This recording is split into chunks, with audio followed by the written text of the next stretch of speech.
Që nga vera vitit 2024 jemi duke pritur për epilog për kërkesën tonë dhe siç keni qenë edhe vetë dëshmitar ta 3 muajt e fundit, përveç zvarritjeve të vazhdueshme, nuk jemi duke parë një rezultat konkret.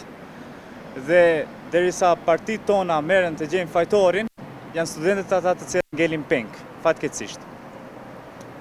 Zbatimi i gjuhës shqipe nuk duhet të jetë në peng të vullnetit të asnjë ministri, asnjë funksionari.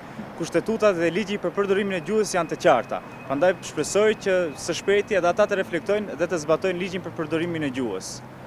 Përndryshe, sot jemi mbledhur këtu me përfaqësues nga parlamentet studentore dhe studentë të ndryshëm për të lajmëruar protestën, e cila do mbahet me datë 6 prill, me fillim nga ora 12:30, nga fillimi i urës në Çashin, nga fillimi tek ura e gurit në Çashin ton, mua aty ku fillon edhe kultura jonë dhe tradita jonë kulturore këtu në Maqedoninë e Veriut, do marshojmë prej aty drejt Ministrisë dhe Drejtësisë. Për këtë arsye u bë thirrje të gjithë qytetarëve të Republikës së Maqedonisë që t'i bashkohen kauzës tonë dhe protestës studentore. Shfrytëzoj rastin dhe t'ju bëj apel të gjitha partive politike të mos e politizojnë kauzën tonë. Kauza jonë është e pastër studentore dhe si e tillë do mbetet. Gjithashtu ju bëjmë apel edhe institucioneve të marrin masa sa më shpejt. Nuk qëndrojnë deklaratat albanofobe të Fillkovit e as semizgjidhjet e Mickovskit.